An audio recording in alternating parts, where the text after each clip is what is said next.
On aborde maintenant la deuxième loi usuelle du cours qui est la loi exponentielle.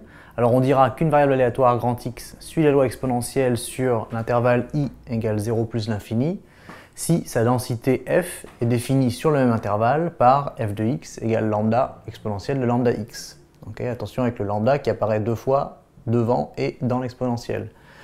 Lambda étant un paramètre strictement positif.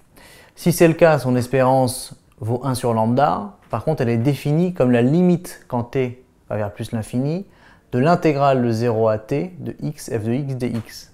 Alors ça provient du fait qu'en terminale, on ne sait pas traiter l'intégrale de 0 à plus l'infini directement de x f de x dx. Donc on fait d'abord un calcul de 0 à t, et ensuite on prend la limite du résultat lorsque t tend vers plus l'infini, ce qui donne 1 sur lambda. Vous pouvez essayer, vous verrez certainement que ça a été fait en cours d'ailleurs. Voilà. Donc attention, simplement une remarque au niveau de l'écriture de l'espérance. Et si on a tout ça, eh bien on note que x suit la loi exponentielle de paramètre lambda.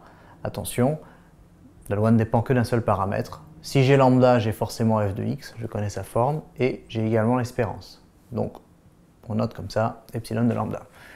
Alors si x suit la loi exponentielle, eh bien elle vérifie certaines propriétés.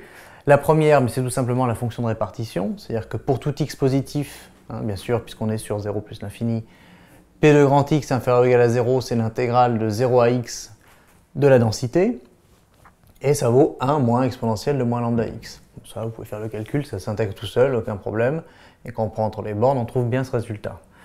De la même façon, pour un x toujours positif, si maintenant je veux calculer la probabilité que grand x soit supérieur ou égal à petit x, eh bien ça va être égal à 1 moins probabilité que grand x soit inférieur ou égal à petit x, ce qui veut dire 1 moins ça, ce qui revient à exponentielle de moins lambda x. Donc les deux formes sont équivalentes et il faut savoir passer de l'une à l'autre.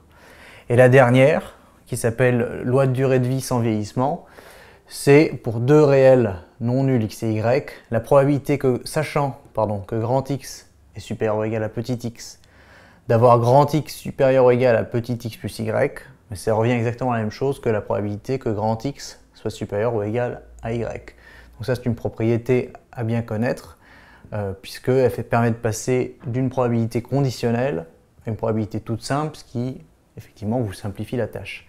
Alors si je prends maintenant grand x suit la loi exponentielle de paramètre 0,5 et que l'on me demande la probabilité, sachant que x est supérieur ou égal à 4, d'avoir grand x supérieur ou égal à 6, eh bien, puisque x suit la loi exponentielle, je vais pouvoir écrire que cette probabilité conditionnelle,